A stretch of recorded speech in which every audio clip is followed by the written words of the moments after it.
Welcome back to the Black River. When we last paddled together, we were slowly working our way downstream 7 miles from Kingstree, South Carolina. We were paddling, pulling, lifting, trudging, and wading slowly down this beautiful river. After that laborious first day, we settled down to some campfire stories, to the sound of barred owls in the distance and the trains as they rolled through Salters. We awoke to a beautiful morning, mist swirling down the river. It was cold. We packed up as quickly as we could and set off. But before we get too far along in our journey, I want to touch on what this Black River paddle is all about. It's about making an impact by inspiring the good stewardship of our waters and our lands. It's about bringing these experiences to you in hopes of fostering a greater respect. We have a long and deep connection to our wild places. They fill us with a deep wonder, a curiosity. We have paddled down this river, camping along its sandy banks, to experience this place of memories, to learn from and to understand our river so that we can protect what might be lost, not only within our wild places, but also within ourselves, within our youth and our future. So paddle along with us and get to know our Black River.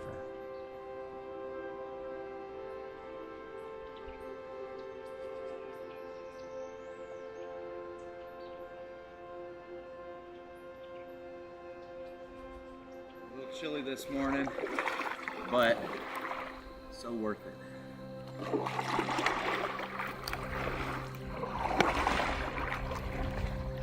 My name is Marsh Dean, and I grew up on this river, swimming its waters and playing along its sandy banks. I was blessed to grow up in this place. We've been slowly making our way down 7 miles of river so far, guided by Dr. Lewis Drucker, a Kingstree native and lifelong paddler. Tim Bean joined us for this journey as well. He is a photographer and adventurous spirit from Southern Pines, North Carolina. Together, we wanted to document this river and share its story with you.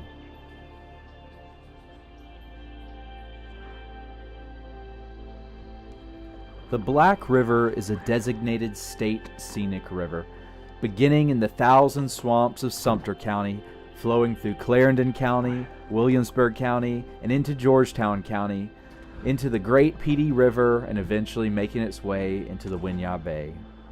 It flows through cypress swamps and down the coastal plain, bordered by forests and rural farmland. It is marked by white sandbars and dark waters. Named for these sweet tea-colored waters that are stained by the tannins released from plant materials, this river shows traces of its ancient past, along with teaching us the lessons in biodiversity and keystone habitats that are so important to our future. It goes without saying that this place is a unique gem, a sacred river that gives us a rare look at an untouched wild place. And it is great news that we can secure this place. Important partners have come together to form the Black Scenic River Advisory Council and the Black Scenic River Project in an effort to place much of this river under conservation, to open up new areas, landings, parks, and allow for greater access, recreation, and education opportunities along over 70 miles of river. But as I've said before, greater access requires greater responsibilities. I believe that if we're going to open up access to this river, to those near and far, we need to make sure that visitors understand the story of this place, the important characteristics of this river that make it unique in this world, and why this river is so vital for the health of our entire coastal plain. It is crucial to all of us that this river be maintained in its natural state as a healthy, wild, and scenic river, protected from development for future generations.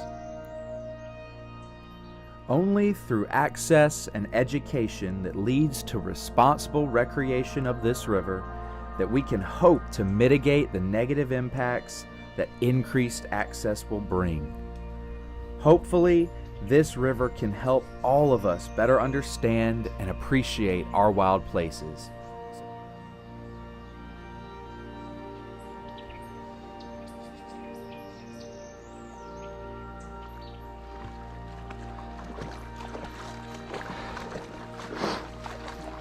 A lot of dragging, a lot of trudging. This whole 21 miles. I see a raccoon up ahead though. Right over in that brush. What I love most about exploring a new place There he is the wonder that can be found around each bend. Whether it's a raccoon scurrying away or a beautiful tree, there's always something amazing to see. So we've got 12 miles to go today, and it looks like just another day of this kind of pace.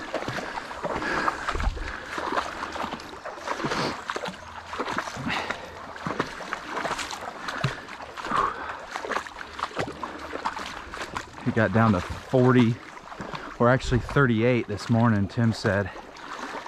Oh, it was 38, it was so cold. And now the water is warmer than the air. So the water feels pretty good to walk in.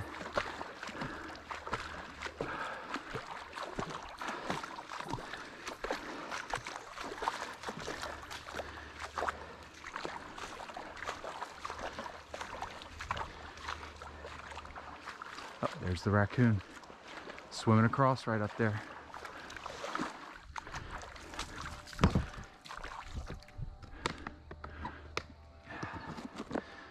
Footage of them if I can.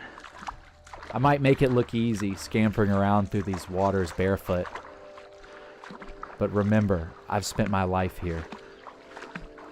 As you come around the bend, you're always surprised with what you might see. This place is habitat to a vast, diverse range of plant and animal life. And as I chase this raccoon downstream, I know that there are probably a dozen other pairs of eyes watching me. Let's get this coon. As I clamber over this log, I know that there are probably snakes within it or underneath it. There are certainly spiders crawling over it. I must always be aware and alert of my surroundings. There's poison ivy, snakes, spiders, splinters, many things that can ruin my day.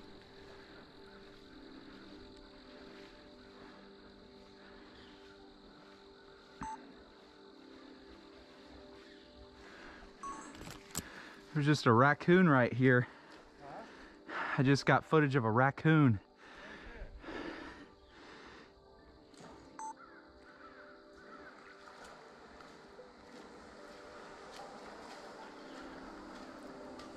When you're pulling, trudging, paddling, talking, and breaking things down this river, you tend to scare away any wildlife that you're gonna see. The raccoon was the first good glimpse of a cool critter that I was able to capture.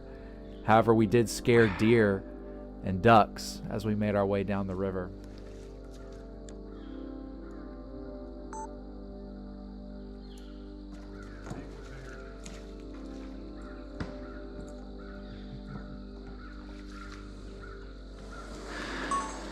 Oh, yeah, the raccoon was like not very afraid of me. He just was kind of watching me come down the river.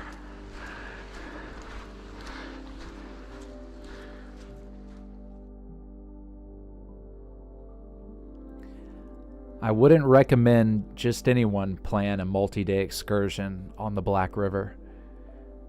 As you can see, it's a beautiful yet arduous journey. As the water levels change, an easy paddle can become a long, difficult trip. Limbo.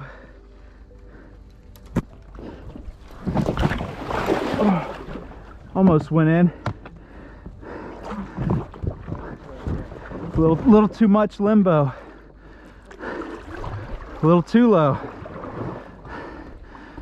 glad to say if you went in, you'd be in all of 2 feet of water. Yep.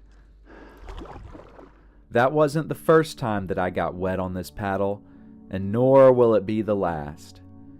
Whether you're coming out here for a day trip, or whether you're attempting an overnight excursion, I would highly recommend that you stay within a few miles of the access points. Don't plan on going very far on this river if water levels are low, especially in the Williamsburg County section. Shallow places like this are all too common, and while they make a beautiful and wonderful place to rest, they make every foot of this paddle more difficult.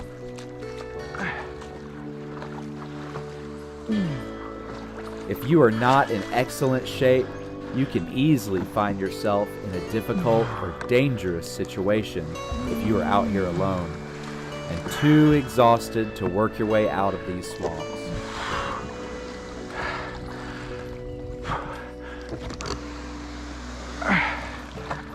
The Black River is a keystone habitat, a keystone environment, one that if it were to collapse, all of the surrounding environments would collapse themselves. The Black River is a coastal plains river, and when the rains come, throughout the year or particularly during hurricane season, the cypress swamps surrounding this river will fill, absorbing the waters and allowing the floods to flow naturally to sea. In October of 2015, the residents along the Black River experienced a 1,000-year flood after Hurricane Joaquin dropped almost 25 inches of rain upon the region. This event caused river levels to rise almost 20 feet above what is shown during our paddle. This flood swept away infrastructure, destroyed houses, and its leftovers are still seen upon the river today. But it's important to note that without these valuable wetlands, the flood would have been much more devastating. The great network of root systems along the river combat erosion and allow these sandy banks to remain intact. The Black River is also an important carbon sink. All of these cypress trees with their cypress knees capture carbon from the air and transport that carbon back into the soils of these swamps. This characteristic directly mitigates the human impacts on climate change, cleaning our air and waters, keeping our environments in check. So these holes are red cockaded woodpecker holes. They are a keystone species and they're critically endangered. They're the only woodpecker that burrows into living trees. So living cypress trees, living longleaf pine trees, and they burrow, and then later on other animals like owls, songbirds, snakes, squirrels, anything will use those holes as a nest. And so the red cockaded woodpecker is so important because they create shelter, they create nests for other species, and they do it in living trees. These cypress trees keep on living for hundreds of years with these holes all inside of them. So a beautiful example of how the trees and the birds are working together and then providing housing, affordable, free housing for other species.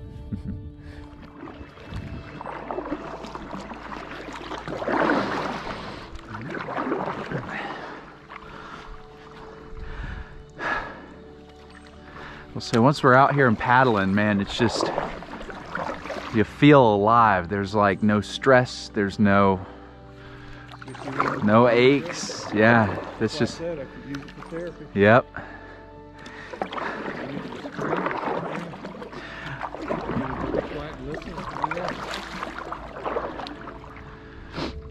I just needed to paddle until my heart rate was as high as it could possibly get. You know, it would be nice to take people out and just do like a silent mile, you know, and just, you know, get everyone like, you know, think about whatever you want to think about, you know, think about the silence, think about nature, think about your connection to it. I bet people would enjoy something like that, or even kids, you know. If we develop that RMS South property, That'd be perfect for it. go a short distance from the upper takeout to the lower. Yep. That'd be a perfect spot to bring like a youth group, you know, because not too far. Science candidate the bridge down to RMS. What a gift it will be to give our children access to a place such as this, where they can focus on what brings them wonder, on the little things, the big things, and the beauty in between.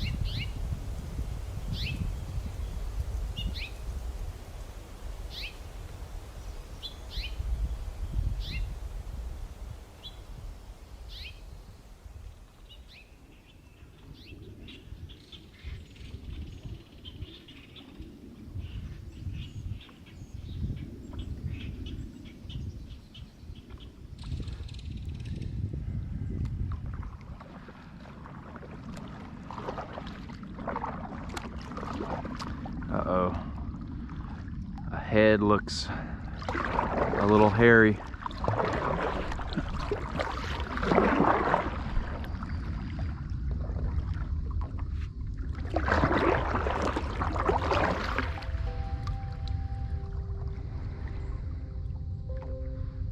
Dang. Challenge.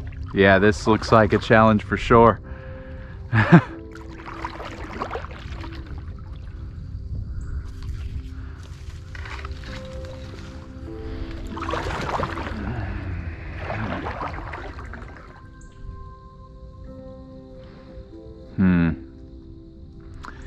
Ain't nothing to it but to... This will be fairly deep here, I imagine.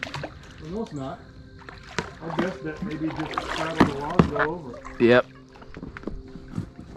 I'm gonna bump into you a little bit, sorry. I could cut all that underbrush for him, but it could be a little tough. Yeah. Hold back, Tim.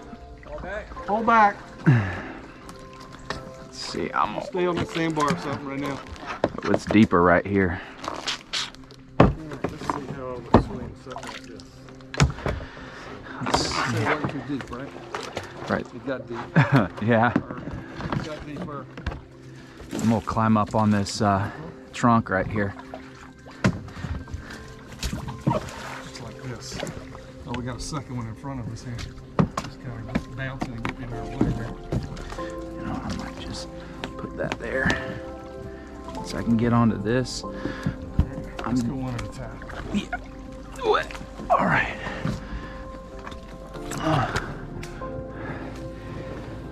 Whew. Yeah, this will be heavy pulling those boys across. All right, do I let you go? Do I dare do that? Tell you what, I'm gonna take this sucker up before I get underwater.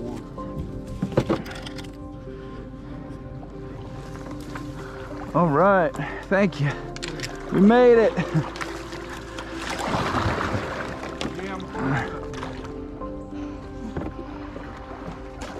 Oh, man.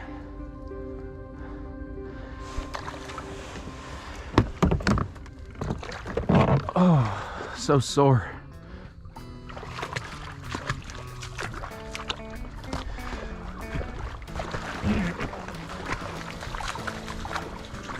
This was but one of many obstacles that we had to overcome along the way.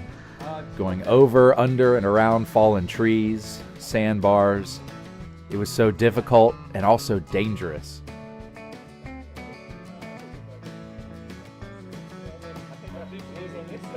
Yeah, it's deep. Sometimes you just had to get waist deep or even chest deep in the water. And although animals like snapping turtles or alligators might be hibernating, that doesn't mean that they're not around. On the sunny days, we saw plenty of snakes. And so anytime we had to do this, we had to be very, very careful.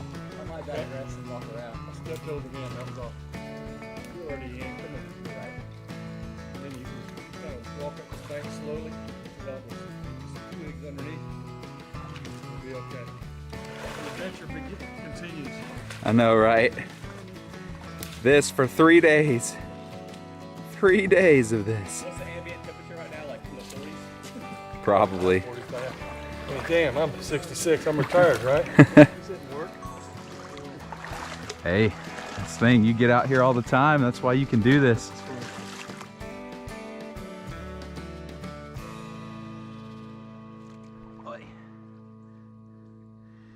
This is pretty awesome though. Shit, I bet most people our age would not be able to do this. What? Yeah, I bet you should. It's a little nippy. I could not imagine half of my friends out here doing this. They,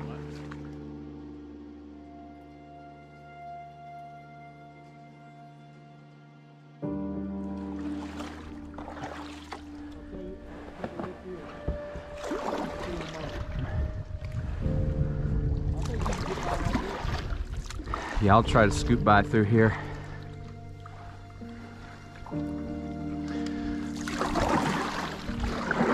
This log right here.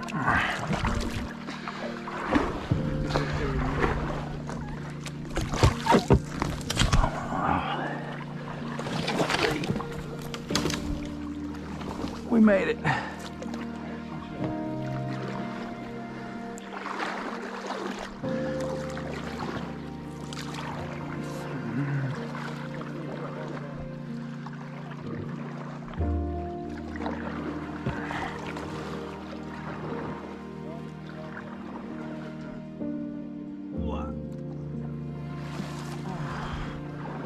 Whew.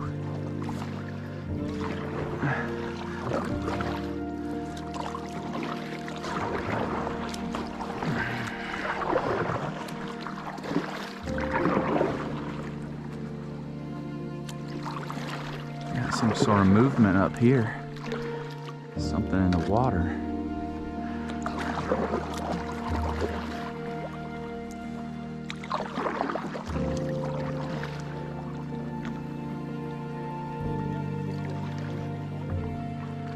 Get a good shot of that. I don't know. Probably.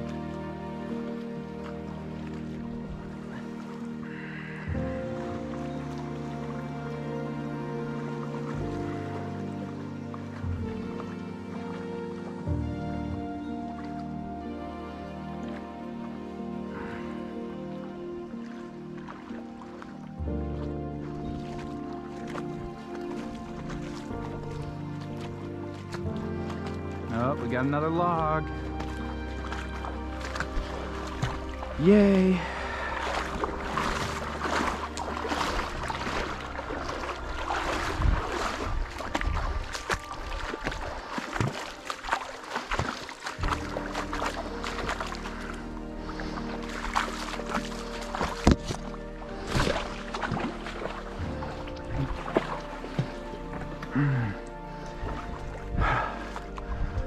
Two big logs.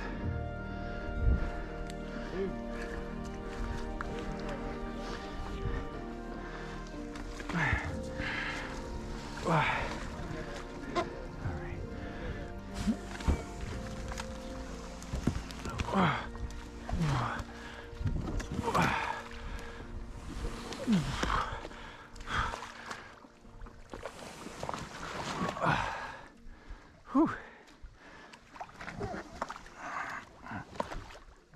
All right.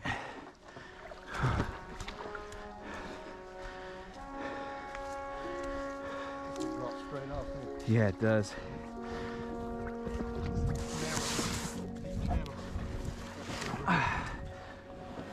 Once I get this, I think I got this.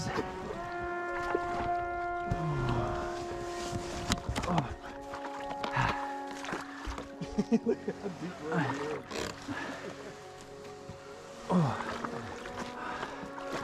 Alrighty. And we got one more, even larger one ahead. Yeah, big, turn them open. Whew.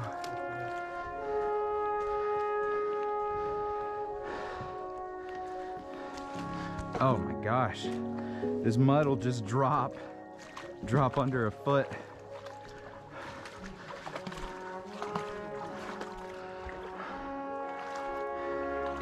Oh man. This one's gonna have to be up and over.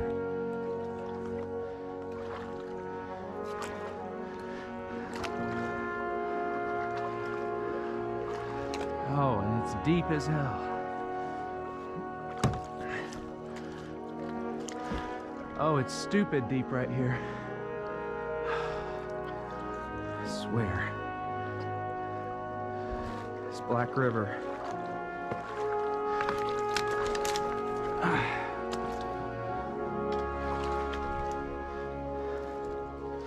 You know what? I'm gonna go across that one. I remember in this moment seeing this giant log, trying to climb up on top of it. I was waist deep in the mud, sinking deeper. Every branch I would grab onto would break. I knew how many miles we had to go. How many more of these obstacles lie between us and our next landing, our next campsite? The stress, but also the physical exertion.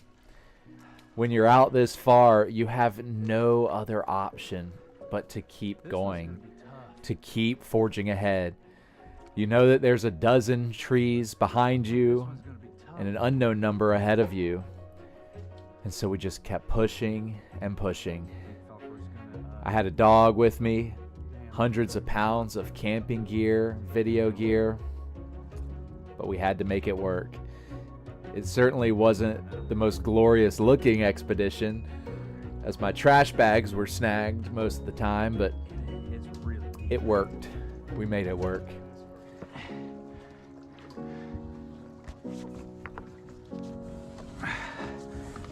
Muscle him up.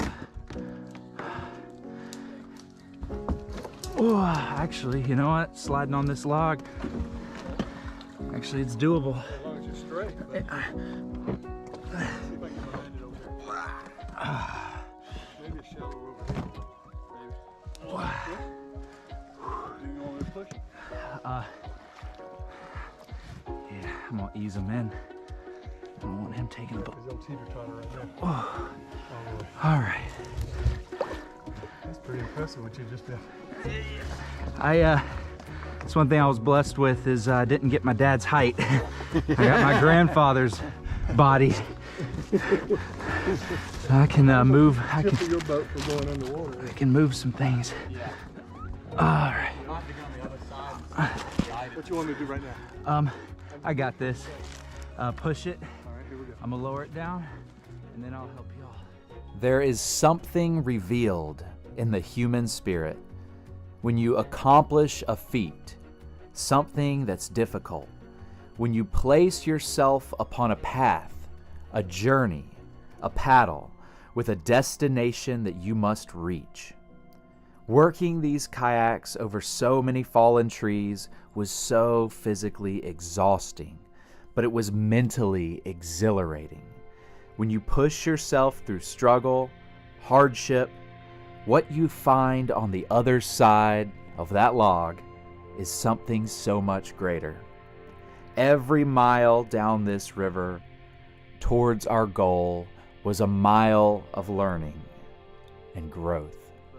I like old town. I think I want to look into getting one of the newer ones, That's maybe. an old boat, man. But they're good. They're good boats. They seem to hold up. An outfitter in Panopolis from Kingstree named Louis Nixon. I called him up years ago and said, Louis, I need a new boat. He said, I'll sell you one of my fleet. I said, okay, fine, give it to you. He brought that and said, try this out for a week. And it fit my butt perfect. I said, look, it's stable enough where I can get other people out of the water, and yet it's sleek enough where I can keep up with people and I can carry all my crap in it. Marks, the camera's in the hoodie. All right. Just watch that front. Huh? I got it. Watch that Oh, front. the pedal's gonna make Yeah. you catch your crotch. Yeah, we'll go slow. Yeah, we're clear of your crotch right Yep. now. All right. I'll hold it. Keep it. We're good. Yeah, we're good. All right. right, yes. Very nice. Hey, that was we're pros. Hey, I'm a pro at this point.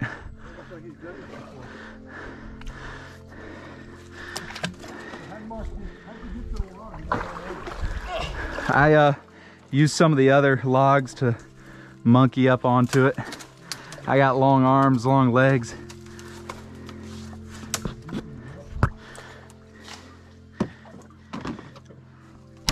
It's stupid deep. And this tree is not young. This is dead. Any more weight on this limb and it's gonna pop. Please hold my weight. Please hold my weight. Because if not, I'm gonna get hurt. I would not recommend that anyone climb on dead trees barefoot in the middle of a swamp. A single slip, a splinter, a deep gash could have really ruined this trip, especially with how far out into nature we were. Black River paddle. I gotta get my kayak. Get deep. See, I stick to the trees. Oh, there it is.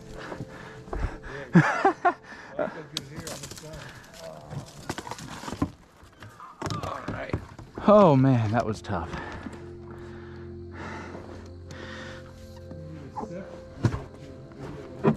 I know, that's the thing.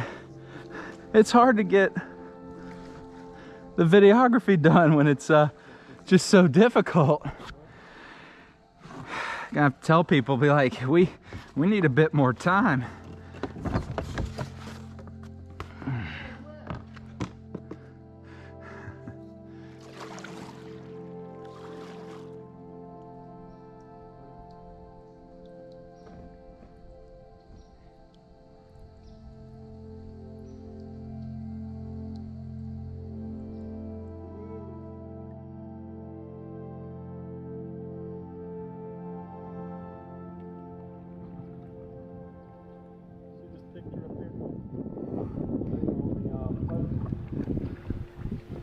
This was something that was done by Georgetown Parks and Recreation,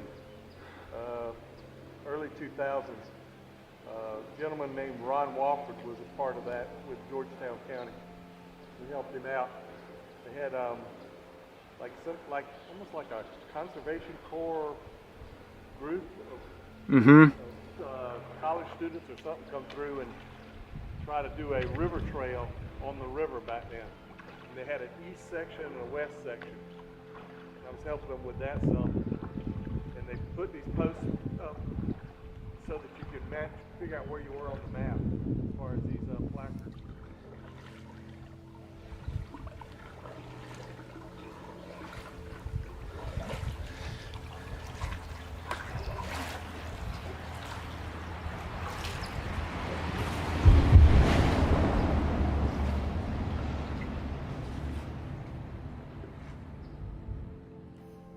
That cave right there goes about 8 feet in and then turns to the right.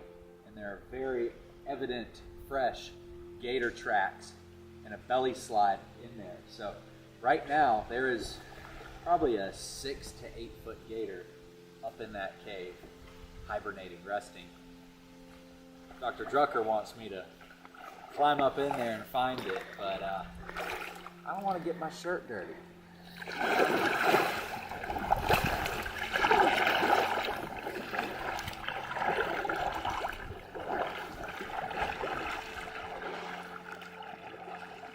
Right here we've got the prints of a gator, the belly slide right there where it's flattened out.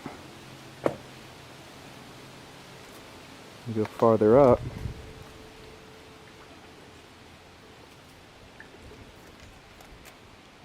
There's the tail slide right there. And so there is a gator somewhere in this hole. Really? You see him? I don't see him, but I know he's in there. That's his belly slide right there. You can see where his tail's been dragging. Go up in there and see if he's awake. He's up in there to the right. And I bet he's only It goes to the right, but I bet it only goes, he's probably only 10 feet in there. I don't know, unless he's hibernating, maybe he'd go back as far as he can.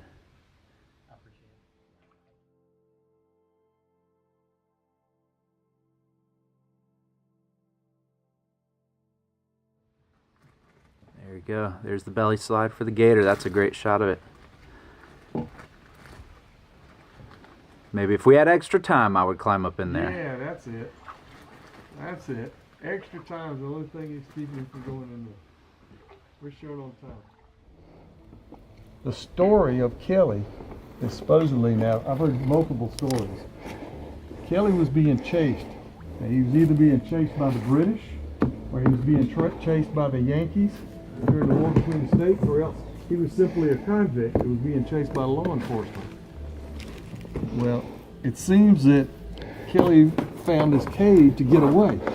And so supposedly he went into this cave, crawled through it. None of the people chasing him would go in after him, and he came out the other side and got away. Well, I'll tell you firsthand, there is no other end to this cave. It narrows down to nothing about 50 feet up in there, because I've been in there. and luckily there was no alligator in there when I went in there years ago. But this is what I remember as being one of 3 openings to Kelly's cave on this limestone.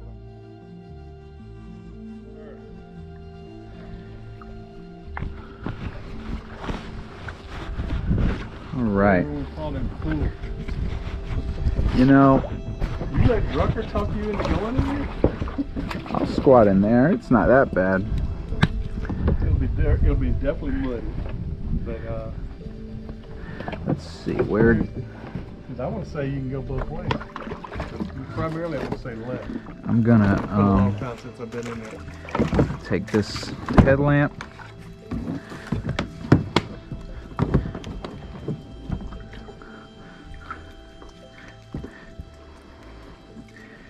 All right, so years ago, Dr. Drucker went up in there about 50 feet.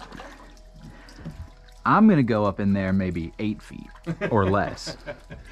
But there Go are for it. very obviously tracks of some sort of critter. Y'all see those? We have not been in there. Those might be otter, raccoon. They're 3-toed actually. That's weird. I don't see a belly track, so I don't think this is an alligator den. Look at that, y'all.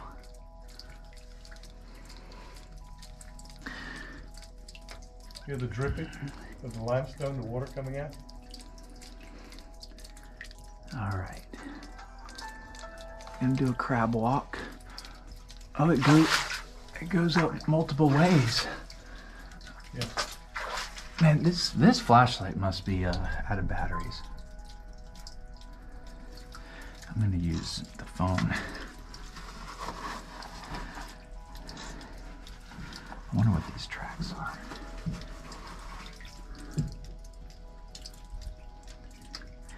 You know, it does. You can only get into this at ultra low water levels. Otherwise it's flooded. All right, y'all. So I'm in a cave. What's up? The only cave we got in Williamsburg County. The only cave you can crawl into. But I'm a little nervous because what if it collapses? Oh.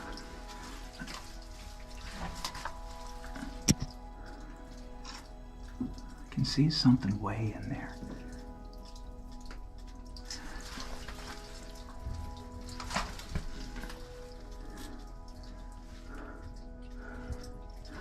Can I be like Marlon Perkins talking about Jim going into the cave? I'm not gonna go any farther, but this is pretty cool. Hey. Yeah. I hope the GoPro can get all this. All right, so it goes pretty far up in there. And then over here, it goes up in that direction.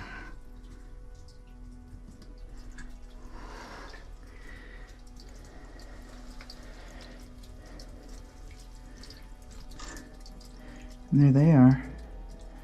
And then it also goes way up in there.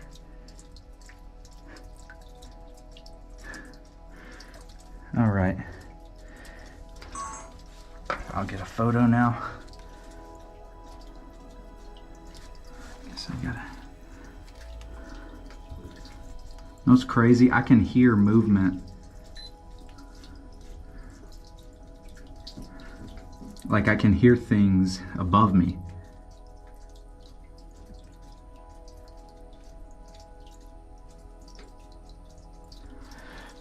All right.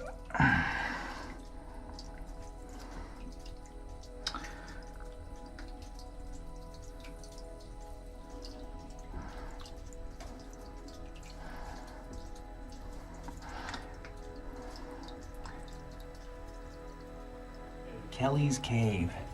So it goes way back in there, 50 feet. And Kelly was running from the British, or maybe running from the Union, or maybe he was a smuggler running from the law. But at some point in time, Kelly came out in here and apparently crawled way back through this cave and escaped the law, or whoever he was running from. So, and then years ago, Dr. Drucker. So tell us about your excursion back there into Kelly's Cave. Well, it was August many years ago, and a spelunking friend of mine came here. Of course, the water level's got to be very low just to get into the cave, otherwise it's completely flooded. And we knew this limestone bank was here, and so he was a little worried about going up in there, so whether it be alligators or just the tightness of it. So I had a hard hat with a light on it. I had a big rope around my ankle that he was out here holding. This was a hot August day, and I had a big long stick in front of me just in case I met somebody I didn't want to meet up in there. And I crawled up in there and I found that it branched off in different areas up in there. And I went easily 50 feet up in there, easily. And what was weird was when I was up in there, it started smoking. And I said, what in the world is this? But I could breathe just fine. And then I realized what it was when I was way up in the cave, even though it was a 100-degree August, South Carolina day, up in the cave it was cool. That was the steam coming off of my body that I was seeing. I realized, wow, it got so tight in there that I couldn't just turn around. I had to back into one of the openings and then come back out in order to get back out here. But it was a great experience, and you don't get to see this very often unless the water's really low, and you're getting to experience it today, at least the outer part. You won't go up in there. Nah. If I were to have gone any farther, I would have had to have gotten on my belly and crawled, and there are all sorts of animal tracks in there.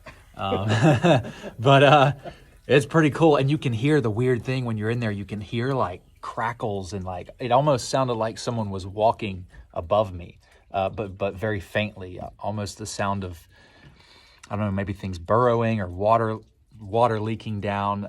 It was really interesting, but I was only 8 feet in, not going any farther. On to the next adventure. On to the next one.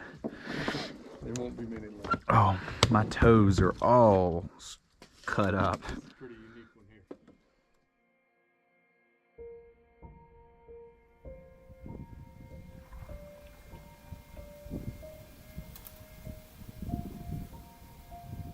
How old this river is can be seen in these stone cliffs along the side. We all know that if you go way back, we were sitting at the bottom of the ocean floor. And that's why there's so much sand at the bottom of the Black River and all over the low country. But also at one point, the Appalachian Mountains looked like the Rocky Mountains. They were jagged and tall, the world's oldest mountain chain. And so down here in Williamsburg County, coastal South Carolina, this ridge right here was once part of a mountain range, part of the southern tip of the Appalachian Mountains. After many millions of years, it's eroded down, but it's testament to how the topography of this land and this river has changed from the bottom of the seafloor to mountaintops and now to this sandy, beautiful river.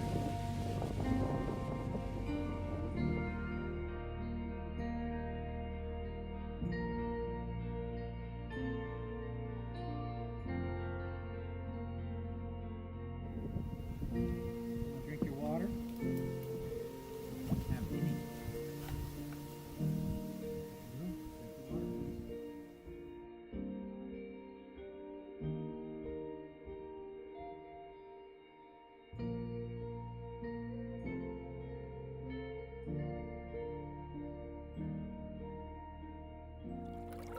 Describe that again. So describe how the bridge was blown out and the British were up there and the rebels were down here. So if you look down here at Lower Bridge, the high ground is to the right. And you always hope that when you're in a battle of any type to have the high ground.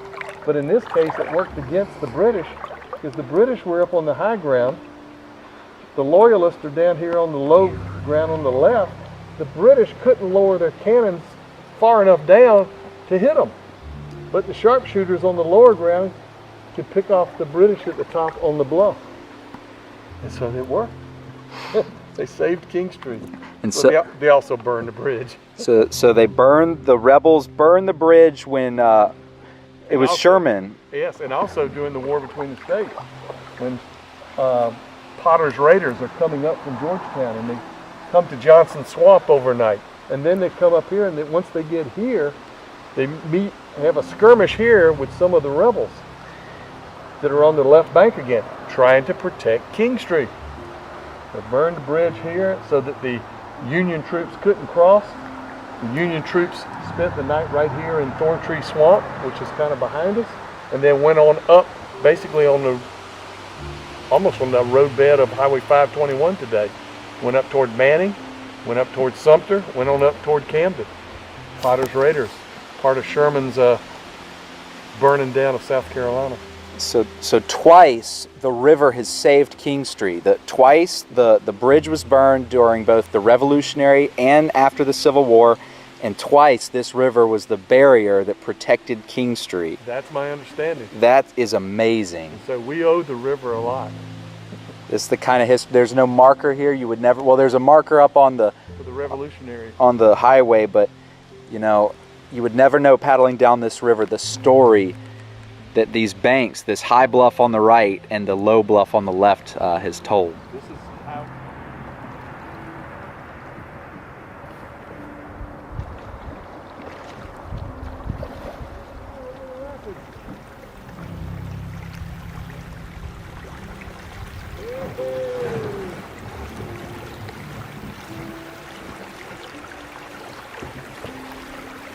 Rapids on the Black River, South Carolina.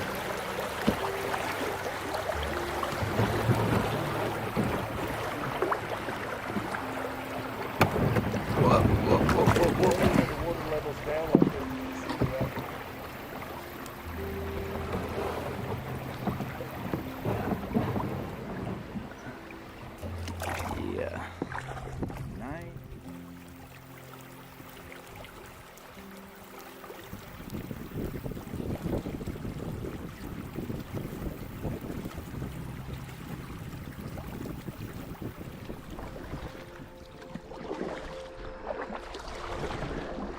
Guarantee that a gator, if this were summertime, there'd be a gator sitting right there sunning.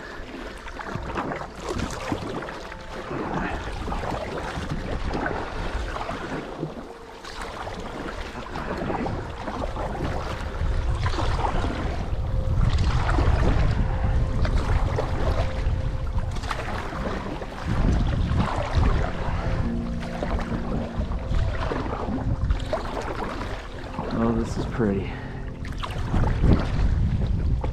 I have to look cool now that I'm caught up. This is such a nice spot right here. Yeah. I think that landing becoming public access would be so great, because imagine we could take a little kayak class, a little photography kayak class you know, part of the Plantersville Summer Academy, come down here, picnic out here, talk about biology and wildlife and conservation. It's a little island. Yeah. Spot to camp. Oh, dude, an amazing spot to camp. And even have little placards on all these little islands. You know, a little placard that just says, you know, please pack out your litter, leave it as you came, you know, respect the river. And I think just little reminders like that will be enough to make a difference over time. I bet that stump is eating some props. Right, starting out, yes, we will start to see some litter. Everyone will have to manage it. We'll have to have some signage, but and receptacles hold people accountable. But my thought is that generationally, you know, we get school classes, summer camps of kids coming out here of all ethnicities together, right? And we talk to them about the messages and what we're trying to do in protecting this place. 20 years from now, we might not see litter because we might have a population that respects it. It's a nice thought. It's a nice thought, and I feel like it's very far-fetched, right? But I feel like that's kind of the only hope we have. Like David Attenborough, he put out a documentary last year, Yeah. and he talks about his lifetime and all the damage that's been done throughout his lifetime. And that, Incredible to listen to that man talk. yes, but that documentary is so, I mean, just when he puts those numbers up, right, between each segment, it's so disheartening. And I want to do a similar thing. I want to do a similar production here in Georgetown County, talk about the acreage we've lost within my lifetime, which is not that long, but you know, the acreage we've the acreage we've developed, get all these stats and talk about it in a way to let people understand that we do need to be a little more careful in how we manage it.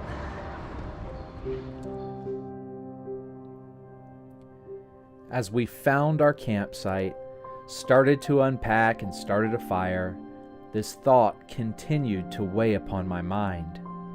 How do we do a better job at protecting and managing our wild places?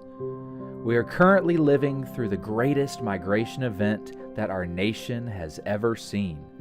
A huge influx of people are moving to more rural and wild places. Current development plans and practices must be evaluated to accommodate this changing world that we find ourselves in. As I enjoy the perfect solitude that this river offers, an owl flies into camp.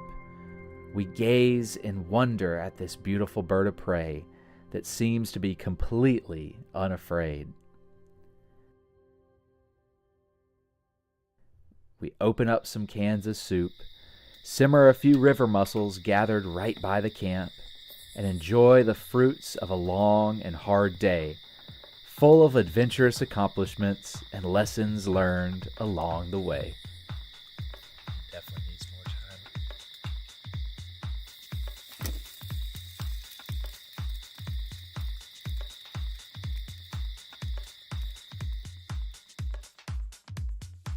Oh yeah, it's gonna look good. Little campsite out here on the Black River. Got an awesome fire. Got some river mussels. Some cans of soup. We're eating good.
If you enjoyed the Black River Paddle, the second voyage, give us a follow on our social media pages.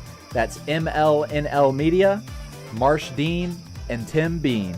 You can find us on Facebook, Instagram, and YouTube. If you want to support the Black River, check out the Winyah Rivers Alliance, a nonprofit dedicated to protecting the 5 great rivers that flow into the Winyah Bay. Also, stay tuned for the next episode of the Black River Paddle as we make our way slowly towards the Winyah Bay.